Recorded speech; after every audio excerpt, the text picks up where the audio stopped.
Luke chapter 23, New Living Translation. Then the entire council took Jesus to Pilate, the Roman governor. They began to state their case. This man has been leading our people astray by telling them not to pay their taxes to the Roman government and by claiming he is the Messiah, a king.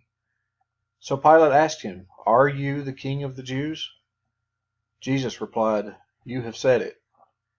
Pilate turned to the leading priests and to the crowd and said, "I find nothing wrong with this man." Then they became insistent. "But he is causing riots by his teaching wherever he goes, all over Judea, from Galilee to Jerusalem."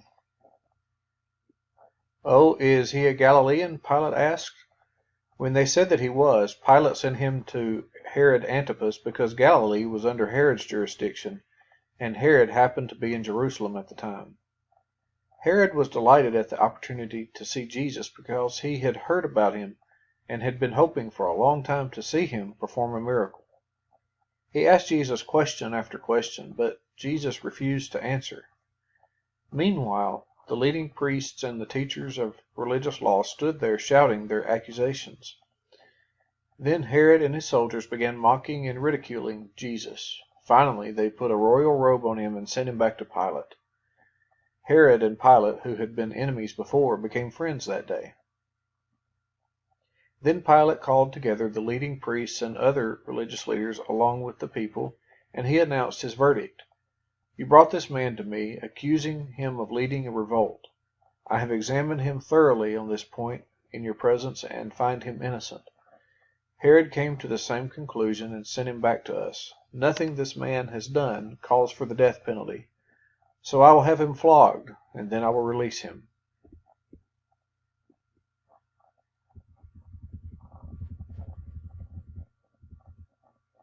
Then a mighty roar rose from the crowd, and with one voice they shouted, "Kill him and release Barabbas to us." Barabbas was in prison for taking part in an insurrection in Jerusalem against the government and for murder. Pilate argued with them because he wanted to release Jesus, but they kept shouting, "Crucify him! Crucify him!" For the third time he demanded, "Why? What crime has he committed?"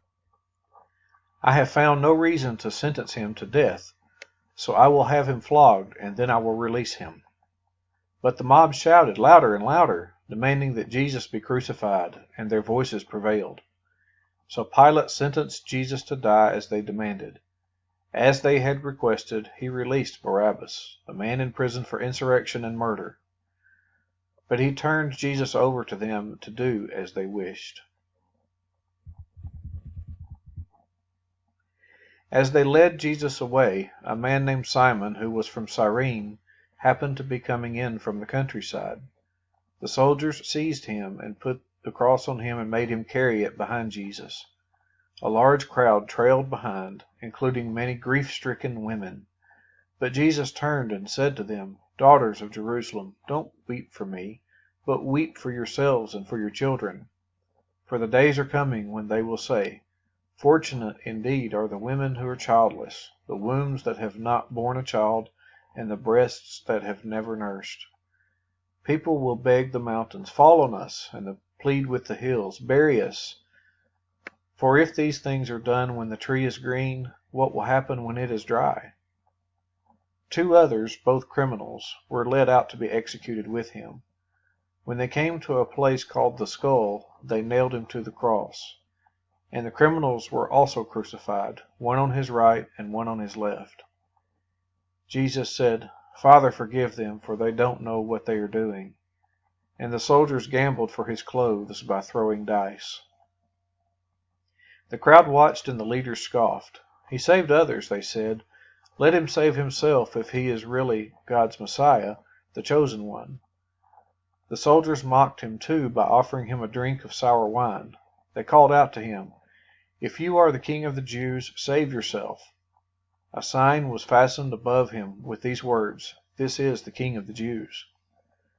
One of the criminals hanging beside him scoffed, "So you're the Messiah, are you? Prove it by saving yourself, and us too, while you're at it." But the other criminal protested, "Don't you fear God even when you have been sentenced to die? We deserve to die for our crimes, but this man hasn't done anything wrong." Then he said, Jesus, remember me when you come into your kingdom. And Jesus replied, I assure you, today you will be with me in paradise.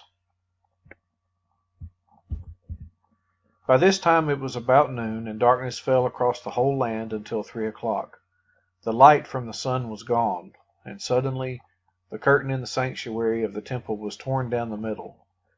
Then Jesus shouted, Father, I entrust my spirit into your hands. And with those words he breathed his last. When the Roman officer overseeing the execution saw what had happened, he worshipped God and said, Surely this man was innocent. And when all the crowd that came to see the crucifixion saw what had happened, they went home in deep sorrow. But Jesus' friends, including the women who had followed him from Galilee, stood at a distance watching.